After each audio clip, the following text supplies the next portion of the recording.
College में पढ़ाई करता हूँ और साथ ही पार्ट टाइम एक केमिस्ट शॉप पर 8,000 रुपए की जॉब करता हूँ। लेकिन आज मैं जिस बैंक से पैसे निकालने आया था वहाँ सिर्फ करोड़पतियों के अकाउंट थे। मेरे वहाँ पहुँचते ही बैंक की स्टाफ यास्मीन मेरे फटे कपड़े देख मुझ पर चीख पड़ी। कार्ड नहीं है तुम्हारे पास तो यहाँ क्या अपनी शक्ल दिखाने आए हो? यहाँ जन धन खाता नहीं खुलता है, समझे? मुझे पता है, मैंने आपसे कहा ना मेरा अकाउंट है यहाँ। आपको मेरी बात पर यकीन नहीं है तो अपने मैनेजर को बुलाइए।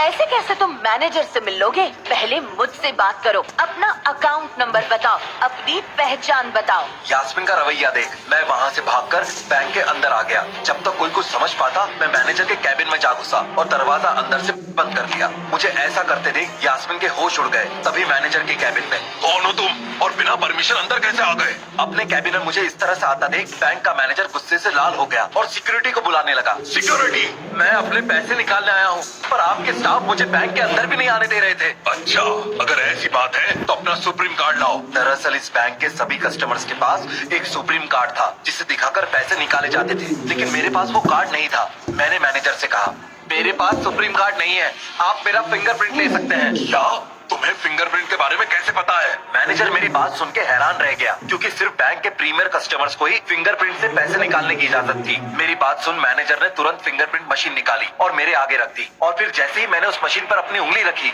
मशीन पर रेड लाइट जलने लगी और मेरा एक्सेस डिनाई हो गया। ये देख मैनेजर गुस्से में कहता है, हो गया, तुम जैसे फटीचर का अकाउंट इस बैंक में खुलने लगा तब तो ये बैंक सड़क पर आ जाएगा।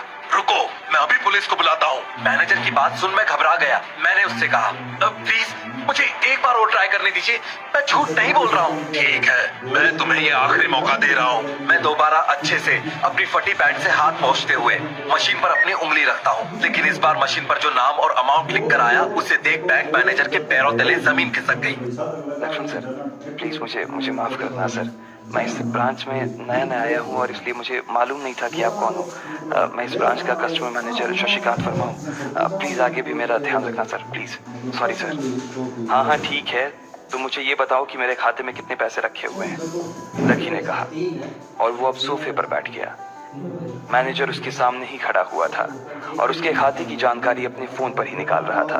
हो गया सर, आपके खाते में इस वक्त 90,80,70,650 रुपए रखे हुए हैं सर। लकी की शक्ल देखकर तो यही लग रहा था कि उसकी उम्र 20 से 22 साल से ज्यादा नहीं थी। शशिकांत अपने मन में ये सोच रहा था कि दुनिया के 99% लोग ही अपनी पूरी जिंदगी काम करने के बाद भी इतना पैसा नहीं कमा सकते थे जितना कि लकी के खाते में इतनी छोटी सी उम्र में रखा हुआ था।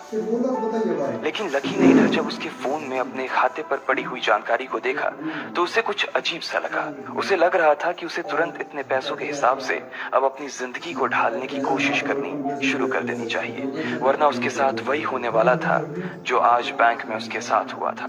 अरे सर, खाते में पैसे के अलावा और भी चीजें हैं जो मैं आपको बताना चाहता हूँ सर। सर, एक तो आपके खाते में एक फरारी जुड़ी हुई दिखा रहा है सर।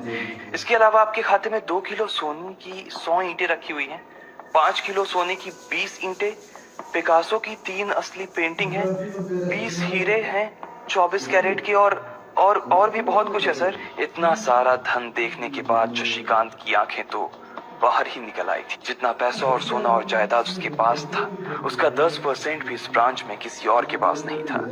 ठीक है, चलो मुझे एक कार्ड दे दो तुम। जी सर, मैं अभी आपके लिए एक नया कार्ड बनवा देता हूँ सर। मुझे बस 10 मिनट दीजिए सर, बस 10 मिनट। जितनी देर में लकी ने अपने फोन पर फिर से उस मैसेज को खोलकर देखा उतनी ही देर में मैनेजर उसके लिए एक चमकता हुआ सुप्रीम कार्ड लेकर उसके सामने आ गया था। लेकिन उस कार्ड को देखने के बाद ना जाने क्यों मैनेजर को ऐसा लग रहा था कि ये कार्ड लकी की संपत्ति के आगे कुछ भी नहीं था। फिर भी मैनेजर इसमें कुछ नहीं कर सकता था क्योंकि वो जानता था कि उसके पास इस ब्रांच में इससे बड़ा और कोई कार्ड नहीं था।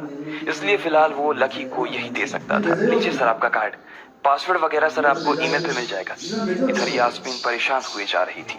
वो जानती थी कि अगर कुछ भी गड़बड़ हुआ तो सबसे पहले उसकी नौकरी जाने वाली थी। जैसे ही परेशान यास्मीन ने अपनी नजर उठाकर फिर से उस कमरे की ओर देखा तो पाया कि लकी बहुत ही आराम से उस कमरे से बाहर निकलकर दरवाजे की ओर बढ़ता चला जा रहा था। रुको, तुम्हारी हिम्मत कैसे हुई जबरदस्ती हमारे वीआईपी रूम में घुसे चले जाने की?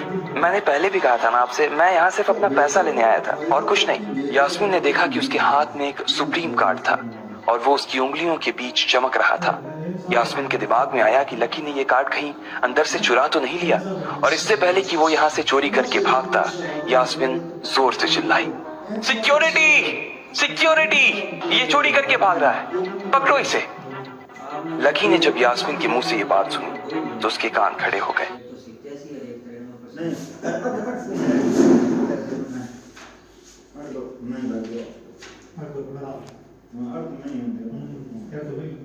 अपना नाम भी गुदवा लिया था।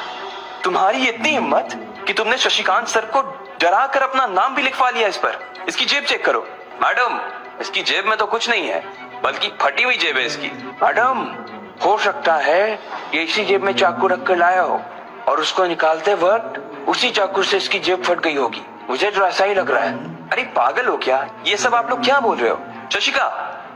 इससे पहले कि लकी आके कुछ बोल पाता, एक गार्ड ने उसके दोनों हाथों को मरोड़ दिया था। यास्मीन ने तुरंत अपना फोन निकाला और पुलिस को फोन मिलाते हुए कहा, हेलो पुलिस स्टेशन, मैं न्यू सिटी बैंक से बोल रही हूँ। हमारे बैंक में एक सनकी चोर घुस आया है और उसने हमारे कस्टमर मैनेजर का खून कर दिया है। आप प्लीज जल्दी आ जाइए सर। जैसे ही बाकी लोगों ने भी अपनी आंखों के सामने ये मंजर देखा तो वो सब लोग भी लकी के आसपास घेरा बनाकर खड़े हो गए। अंदर बैठे मैनेजर ने जब इस हलचल को देखा तो वो भी अपना सारा सिस्टम बंद करके बाहर आ गया। अरे क्या हो रहा है ये सब? सर, आप जिंदा हैं? मैं क्यों इतनी जल्दी मरने लगा? और तुमने ये सब क्या तमाशा लगा रखा है? उसने कहा और फिर उस भीड़ की ओर बढ़ने लगा। जैसे ही वो आगे आया उसने देखा कि उन लोगों ने लकी को गन पॉइंट पर बैठा रखा है। अरे किसने किया? किसने किया ये? शशिकांत तुरंत लकी की ओर दौड़ा और उसने उसके पास खड़े दोनों गार्ड्स को हटा दिया। फिर लकी को उठाने के लिए उसने अपना हाथ उसकी ओर बढ़ा दिया और बोला, sir I am really sorry sir. इस बेवकूफी के लिए मैं आपसे माफी मांगता हूँ sir. I am really sorry sir. Shashikant उसके पैरों में ही गिरने को हो गया था। लकी उसका हाथ पकड़कर खड़ा हुआ। आप पूछ रहे थे ना कि किसने किया? इसने किया है ये। और इसने सिर्फ इतना ही नहीं किया बल्कि इसने पुलिस को भी बुला लिया है। इसे लग रहा है कि मैं कोई क्रिमिनल हूँ जिसने आपका खून कर दिया है और आपसे ये कार्ड चुरा कर भाग रहा हूँ। ये कार्ड जो आपने मुझे दिया है। लकी ने यास्मीन की ओर उंगली दिखाते हुए गुस्से में कहा, यास्मीन, जो मैं सुन रहा हूँ क्या वो सच है? सर, मुझे लगा कि ये जबरदस्ती अंदर घुस आया है और इसने आपके ऊपर हमला करके आपसे जबरदस्ती ये कार्ड बनवा लिया है और फिर आपको मार दिया है सर। उसकी डरी सहमी सी आंखों में अब आंसू ही आ गए थे। मैनेजर ने जब उसकी ये बात सुनी तो उसने अपना सिर पकड़ लिया। तुम्हें मालूम है ये कौन है? अरे ये लक्ष्मण अग्रवाल है, लक्ष्मण अग्रवाल खानदान का वारिस। तुम्हें पता है ना कि अग्रवाल खानदान का खाता हमारे बैंक की जितनी भी शाखाएं हैं उसमें सबसे बड़ा खाता है। यास्मीन ने जैसे ही ये नाम सुना उसके पैरों के नीचे से जमीन खिसक गई थी। वो जानती थी कि अगर न्यू सिटी बैंक इतनी ऊंचाइयों पर पहुंचा था तो उसके पीछे अग्रवाल खानदान का सबसे बड़ा हाथ था। इस बात का जिक्र उससे तब भी किया गया था जब उसने नौकरी ज्वाइन की थी। तुम्हें पता है इस लड़के के नाम पे कितनी प्रॉपर्टी है? ये अपने दम पर ना इस पूरे एरिया को खरीद सकता है। अब सबसे पहले तो पुलिस को फोन करो और उनसे कहो कि हमसे गलती हो गई थी और उसके बाद जाकर तुम उनसे भी माफी मांगो और अगर उन्होंने तुम्हें माफ कर दिया तो तुम्हारी किस्मत, वरना समझ लेना कि तुम्हारी नौकरी चली गई। वैसे तो वो जानती थी कि उसे माफी मांगने से उसकी किस्मत बदलने वाली तो थी नहीं, फिर भी उसने एक बार कोशिश करनी चाहिए और लकी से कहा, सर मैं आपको गलत समझ रही थी सर। एक्चुअली आपके। यास्मीन ने उसके कपड़े को देखा और एक सांस लेते हुए आगे बोली, सर प्लीज मुझे माफ कर दीजिए सर। मेरी इंटेंशन आपको हर्ट करने की बिल्कुल भी नहीं थी। मैं तो जो कुछ कर रही थी बैंक की सेफ्टी के लिए कर रही थी सर। इट्स ओके, कोई बात नहीं है, लकी ने कहा और उसके हाथ से अपना सुप्रीम कार्ड लेकर निकल गया। यास्मीन को अपने कानों पर तो विश्वास ही नहीं हो रहा था। उधर लकी को अपने आप पर विश्वास नहीं हो रहा था कि वो रातों रात इतना अमीर हो गया था। आखिर लकी इतने पैसों का क्या करने वाला था? क्या उसके खाते की बैलेंस की तरह वो भी रातों रात बदल जाता? ये पैसा उसकी जिंदगी को क्या दिशा देने वाले थे? असल में उसे क्लास में जाने में देर हो रही थी।